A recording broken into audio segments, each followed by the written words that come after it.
The phone call came on December 10th, exactly 2 weeks before Christmas Eve dinner at my parents' estate in Greenwich, Connecticut. "Rachel, we need to talk about the holidays," Mom said, her voice carrying that particular tone she reserved for uncomfortable conversations.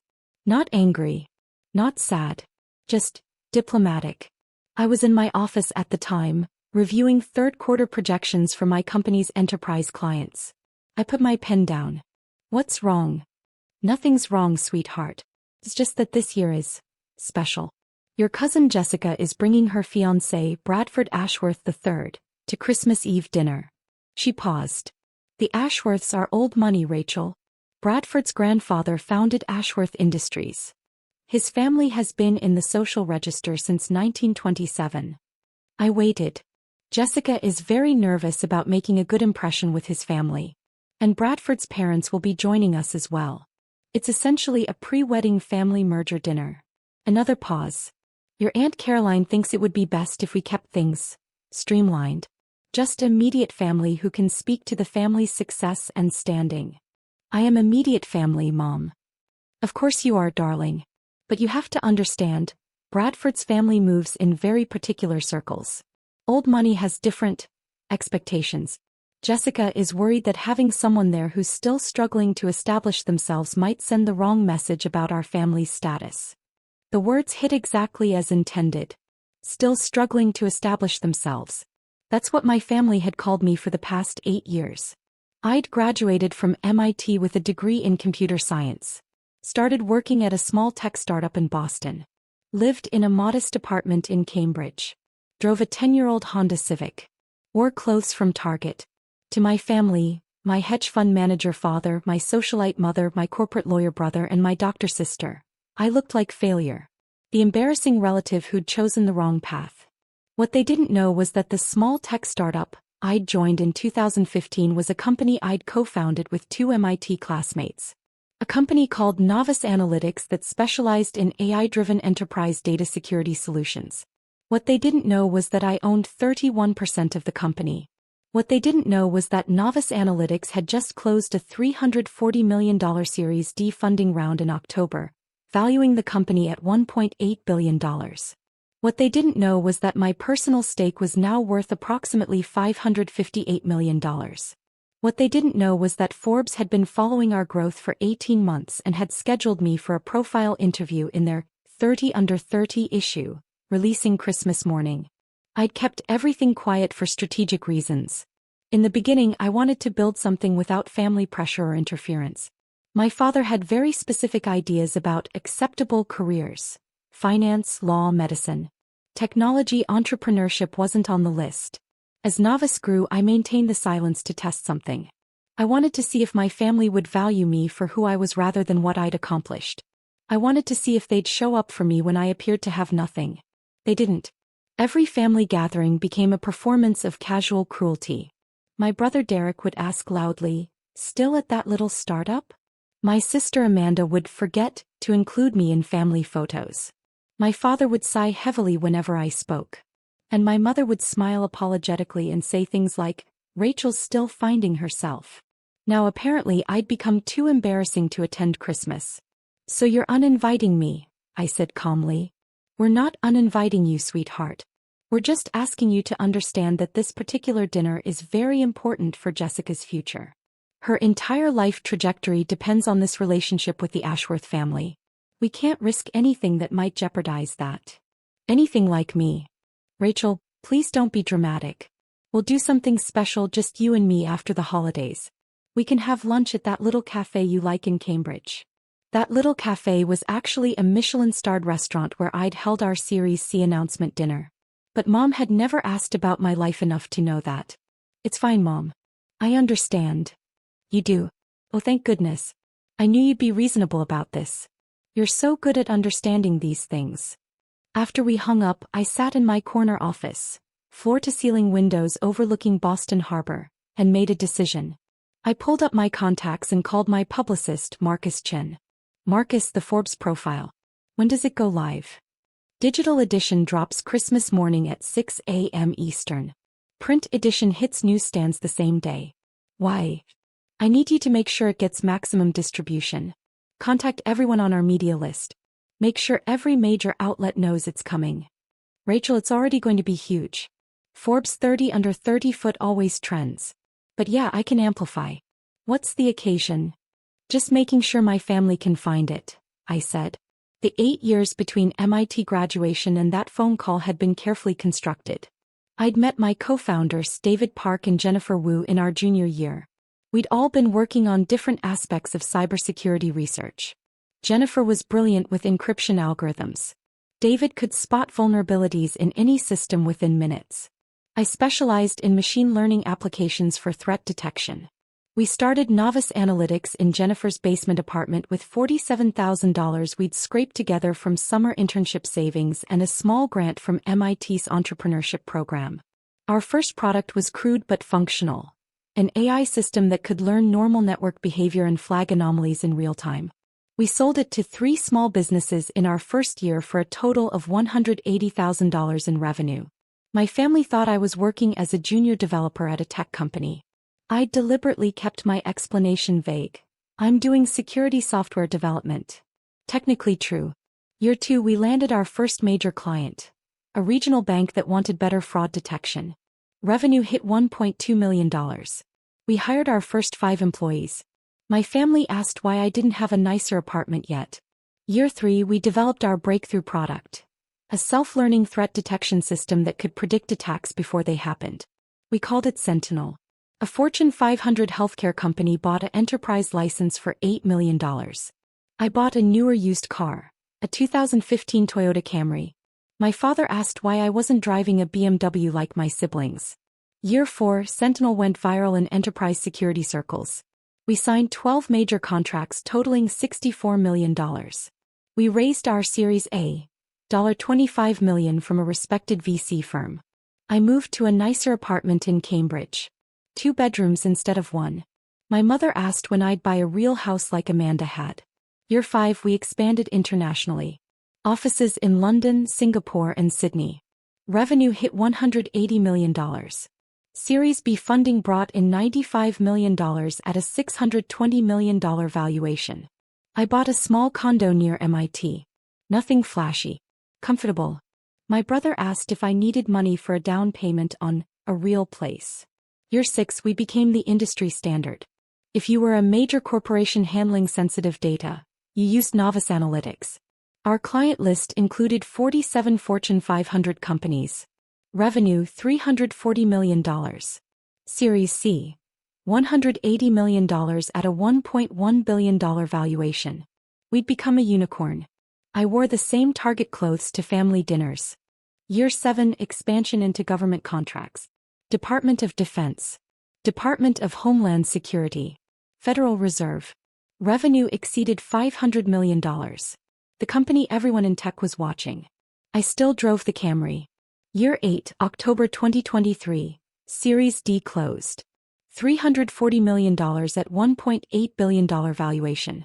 We were preparing for IPO discussions in 2024. Forbes reached out for the 30 under 30 profile.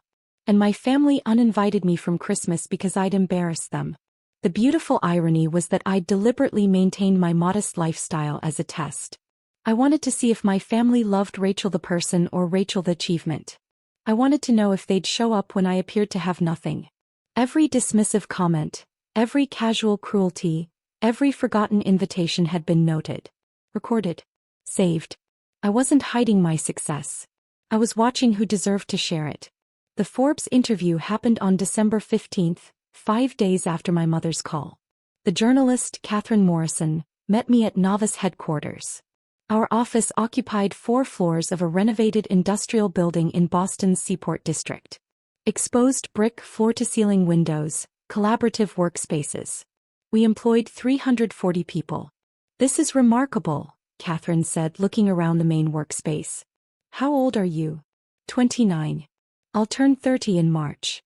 And you've built all this in 8 years? With my co-founders, yes. The interview lasted 3 hours. Catherine asked about the technology, the funding rounds, the client acquisitions. She asked about challenges we'd faced, mistakes we'd made, lessons we'd learned. Then she asked about my family. Your background information says you come from Greenwich, Connecticut. That's old money territory. Did your family support your entrepreneurial path? I paused. This was the moment. I could lie. I could deflect. I could protect them. Dad, I told the truth. My family doesn't know what I do, I said. They think I work at a small tech company making a modest salary. They've never asked for details. They've decided I'm the failure of the family, and they've never been curious enough to investigate whether that assumption is true. Catherine's pen stopped moving. They don't know you're worth $500 million? They don't know I co-founded Novice. They don't know my title is Chief Technology Officer. They don't know I hold 31% equity. They've never asked to visit my office. They've never asked about my work beyond still at that little startup?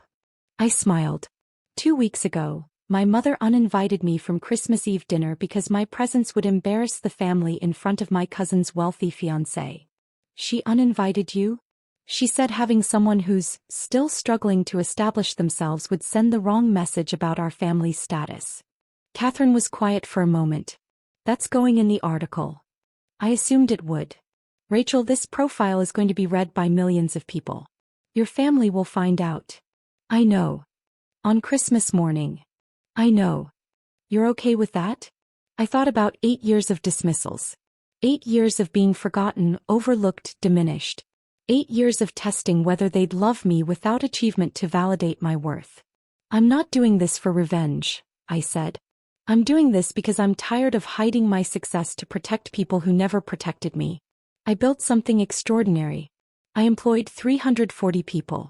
I secured data for organizations that protect millions of lives. And I did it while my family was ashamed to include me in a photograph. Catherine nodded. When does this publish? Christmas morning. December 25th, 6 a.m. The days before Christmas I made careful preparations.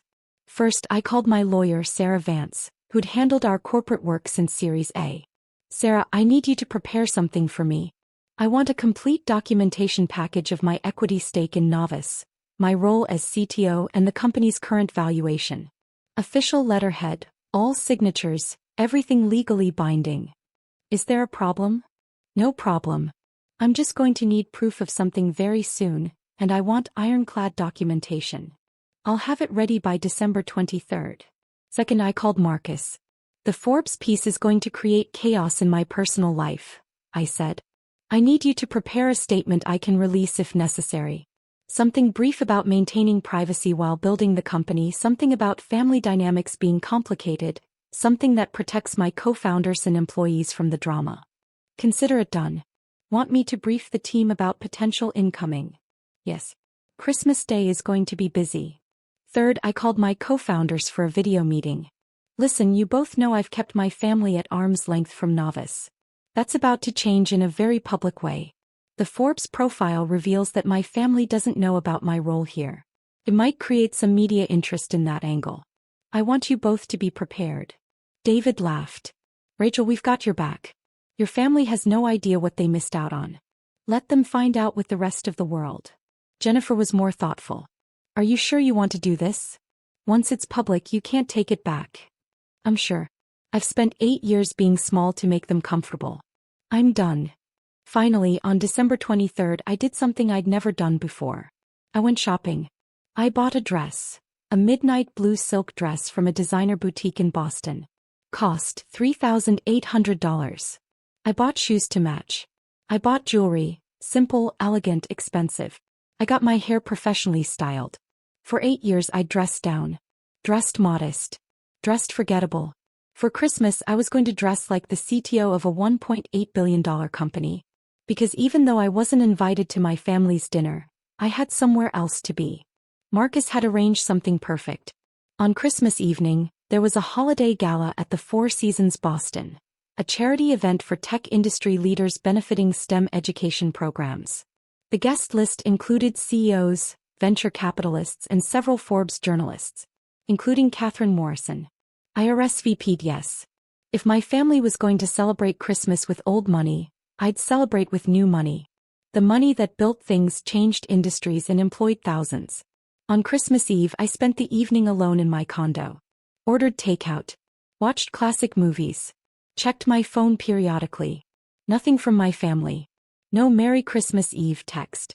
No wish you were here message. No acknowledgement at all. At midnight I checked the Forbes website. The article wasn't live yet. 6 more hours. I went to bed. My phone started vibrating at 6:02 a.m. The Forbes digital edition had gone live at 6 a.m., exactly as scheduled. By 6:02 the notifications were already cascading. LinkedIn, 47 new connection requests. Email, 83 new messages. Twitter, my mentions were exploding. Text messages from colleagues, congratulations. Why didn't you tell us? Holy shit, Rachel. I made coffee and opened the Forbes article on my laptop. The headline read, "The Secret Billionaire, How Rachel Morrison Built a $1.8 billion Empire While Her Family Thought She Was Failing." The photo was perfect.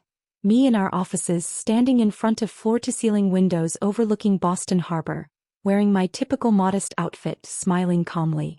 The contrast between the humble appearance and the billion-dollar backdrop was striking. Catherine's article was brilliant. She detailed Novice's rise, our technology, our client list, our funding rounds. She included quotes from our investors, our clients, even from David and Jennifer. And then around paragraph 12 she included my family story. Morrison comes from wealth. Her father is a successful hedge fund manager in Greenwich, Connecticut. Her siblings are established in law and medicine. But her family doesn't know about her success. They think I work at a small tech company, Morrison explained. They've decided I'm the family failure, and they've never been curious enough to investigate whether that's true. 2 weeks before this interview, Morrison's mother uninvited her from the family's Christmas Eve dinner, explaining that her presence would embarrass the family in front of relatives bringing wealthy connections to the gathering. Having someone who's still struggling to establish themselves would send the wrong message, her mother reportedly said. Morrison, whose personal net worth exceeds $550 million, took the news calmly. I've spent 8 years testing whether my family would value me without achievement to validate my worth, she said. They didn't. The article continued with business details, technology insights, and future projections. But that section, those 3 paragraphs, were already being screenshot and shared across social media. By 7 a.m., Rachel Morrison was trending on Twitter. By 8 a.m. my phone rang. I let it go to voicemail. It rang again immediately. That voicemail. Derek called. Amanda called. Aunt Caroline called. I turned off my phone and went for a run. When I returned at 10 a.m. I turned my phone back on. 127 missed calls. 286 text messages. I scrolled through them. Mom, 6:15 a.m. Rachel, call me immediately. Mom, 6:22 a.m. Rachel, this is not funny, call me right now.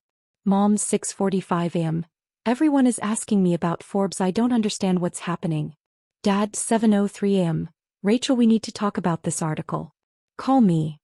Derek, 7:18 a.m. What the actual fuck, Rachel?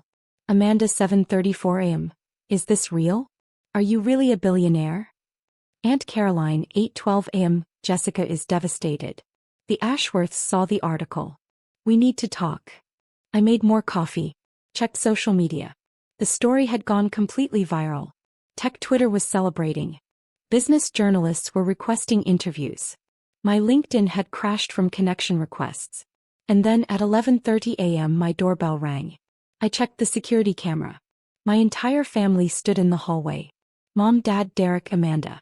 All dressed in Christmas finery, clearly having left their celebration to drive to Cambridge. I opened the door. Rachel. Mom rushed forward, arms outstretched for a hug. I stepped back. Merry Christmas. Merry Christmas, sweetheart. We had to come see you immediately when we saw the Forbes article. We couldn't believe, why didn't you tell us?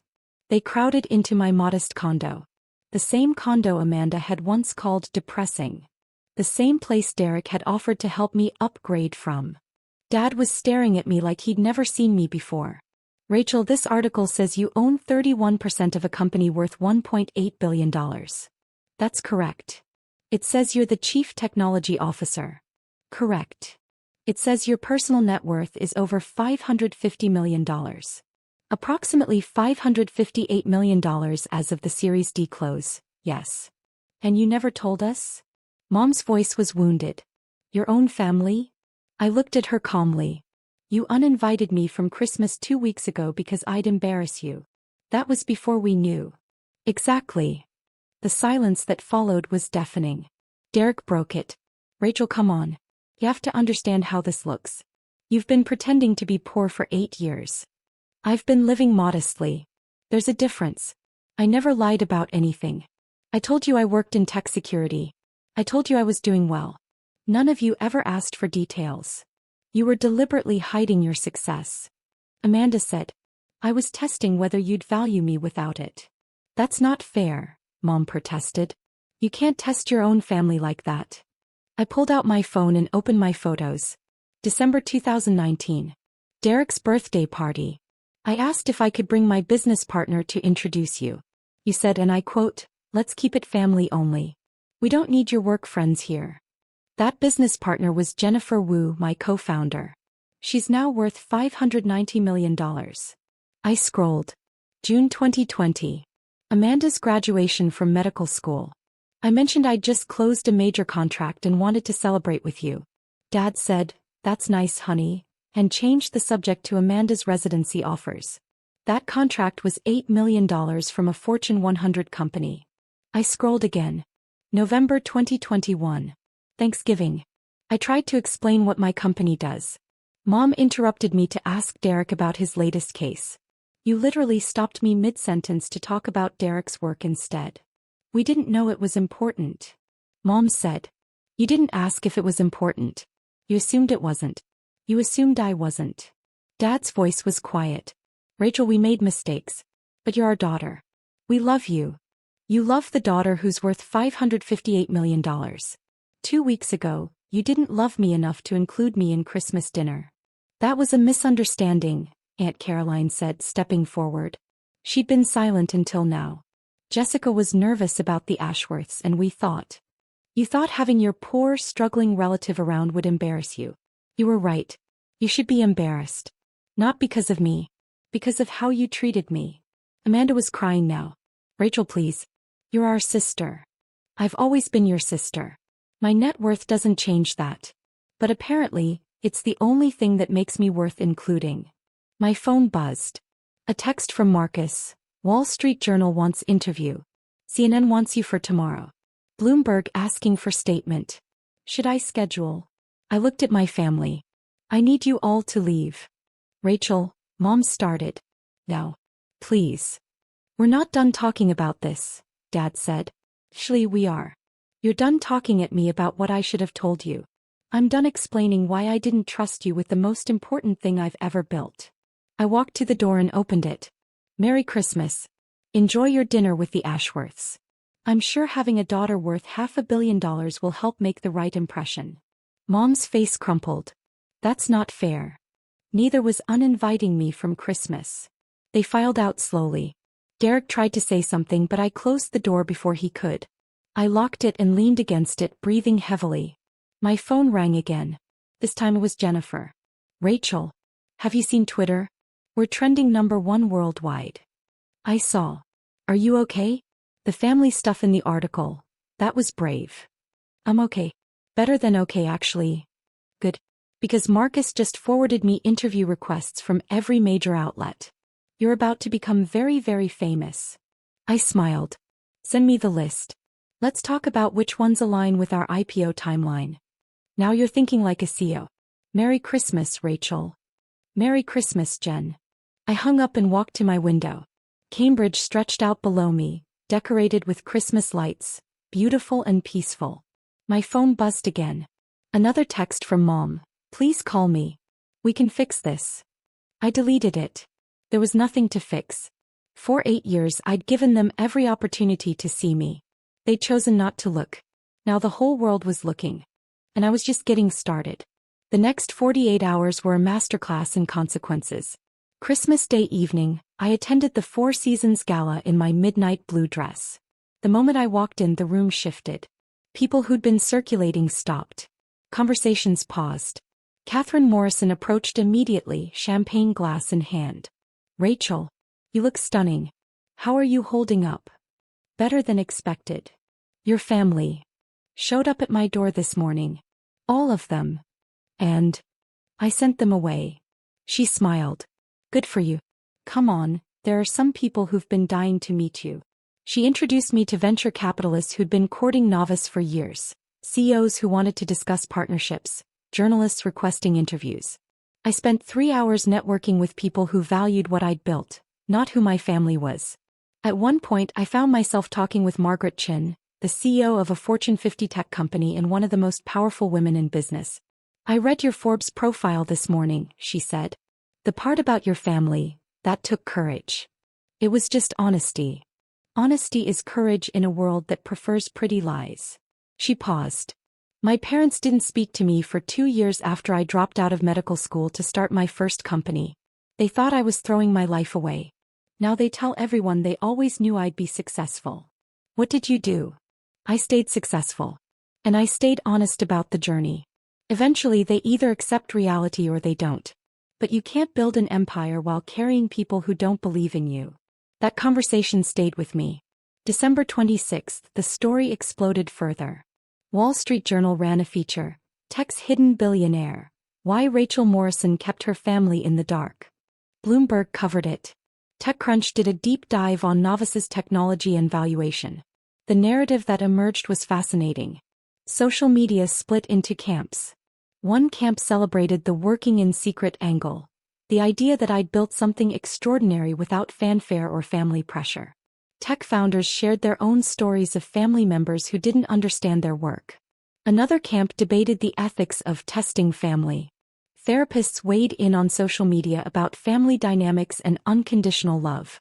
But the dominant narrative was about class, old money versus new money, and the cruelty of families who value appearance over substance.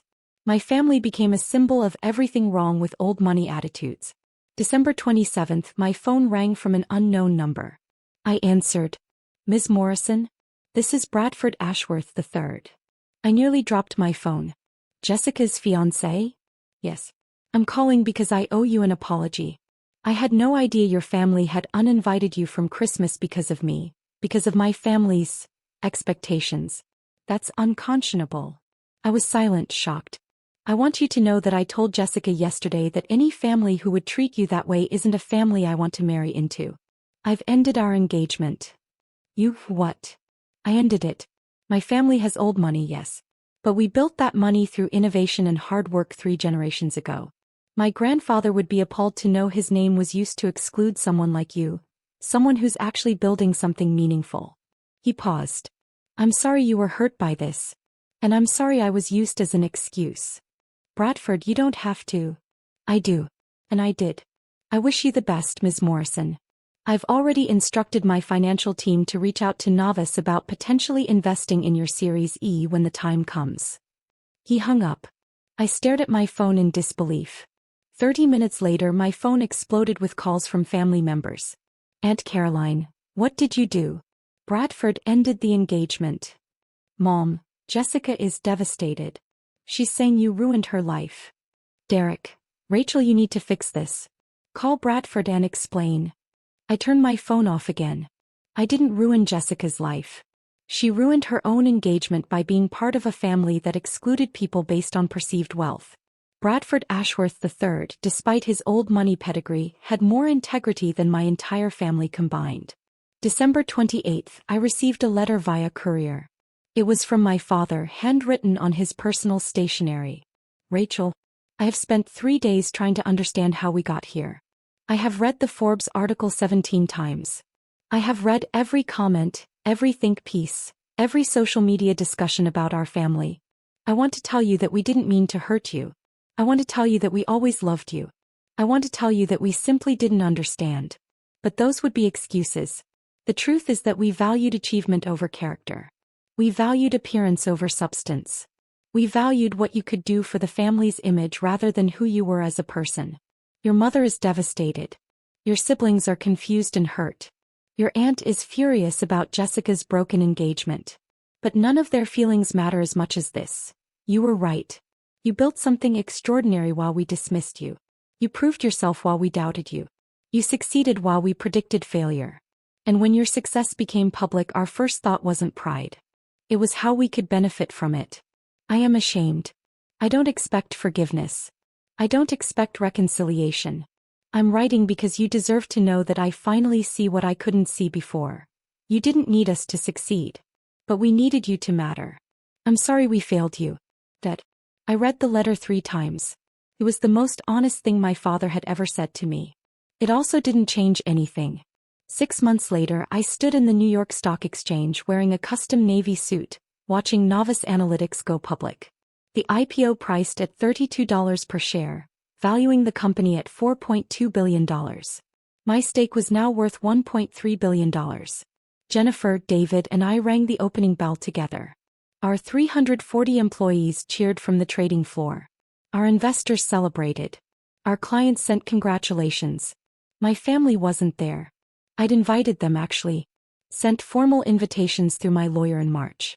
Mom declined via text. We don't want to intrude on your professional moment. The truth was simpler. They were ashamed to face the public scrutiny. After the Forbes article went viral, our family dynamics had become a case study in business schools, psychology courses, and family therapy sessions. The Morrison family case was taught at Harvard Business School as an example of how families can damage high-performing members through exclusion and dismissal. My mother couldn't attend a charity luncheon in Greenwich without someone asking about that Forbes article. My father had resigned from 2 boards when members kept bringing it up. Derek and Amanda had both reached out several times. Derek apologized genuinely.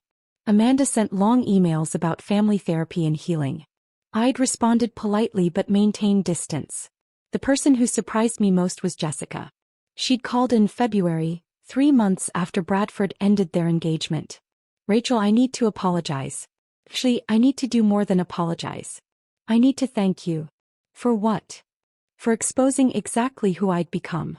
Bradford was right to end things. I was so focused on marrying into the right family that I forgot to be a decent human being.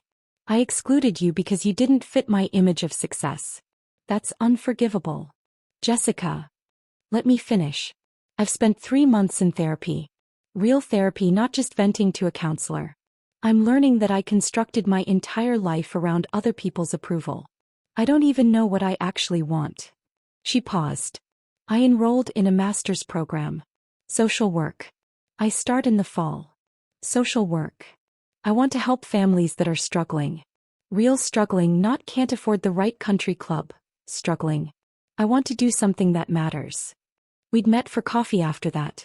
Started rebuilding something. Not the cousin relationship we'd had before, but something more honest. Now at the NYSE, watching our stock ticker, envious, flash on screens, my phone buzzed. Jessica, watching the live stream. So proud of you. You did this. Bradford Ashworth 3. Congratulations, Ms. Morrison. Told you we'd invest in Series E. Looking forward to our partnership. Marcus, stock up 34% in first hour. You're officially a billionaire. How does it feel? I looked around the trading floor. At Jennifer, who'd believed in our technology from day one. At David, who debugged code at 3 a.m. in Jennifer's basement. At our employees who'd built this company into something that mattered. I thought about my family, absent but finally honest about why. I thought about 8 years of testing, watching, building in secret while being dismissed as a failure.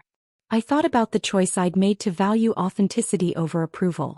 And I realized something. I wasn't relieved that they finally saw my success. I was relieved that I'd stopped needing them to. My phone rang. Unknown number. I almost declined, but something made me answer. Rachel Morrison speaking. Ms. Morrison, this is Governor Williams's office. The governor would like to know if you'd be available for a meeting next week to discuss a new STEM education initiative she's launching. She was very impressed by your Forbes profile and your commitment to educational access. I smiled. I'd be honored. Have your office send the details to my assistant. After I hung up, Jennifer appeared at my elbow. Everything okay? Everything's perfect. Governor wants to meet about education programs. Of course she does. You're Rachel Morrison, billionaire tech CEO who built an empire while her family thought she was failing. He grinned. Never gets old. It really doesn't. We watched the stock ticker together. NVUS climbing, climbing, climbing. Hey Rachel. Jennifer said quietly. Yeah. I'm glad you kept us secret from them. I'm glad you protected what we built until it was strong enough to speak for itself. Me too. And I'm glad you're my friend, not just my co-founder. I looked at her. My actual family, the one I'd chosen, the one that had showed up when I appeared to have nothing. Me too, I said. My phone buzzed one more time. Mom, watching the stock exchange coverage. You look beautiful. I'm sorry I'm not there. I understand why. I love you. I stared at the message for a long moment. Then I typed back, I love you too. But love isn't enough anymore. It has to be accompanied by respect, curiosity, and belief. When you're ready to offer those, we can talk. I hit send and put my phone away. The stock ticker showed NVUS at $43.50, up 36%. Jennifer raised her champagne glass. To novice. David appeared with his own glass. To the team. I raised mine. To building things that matter with people who believed in us when we had nothing to offer but potential. We clinked glasses. Below us, the trading floor roared with activity. Our company, our creation, our proof that success isn't about where you come from or who believes in you. It's about what you build when no one's watching. And I'd built something extraordinary. The Forbes cover that had exposed my family's cruelty was framed now, hanging in our office lobby. Not as a trophy of revenge, but as a reminder. The people who dismiss you when you're building are rarely the people you want celebrating when you've succeeded. I'd learned that lesson at Christmas. And I'd never forget it.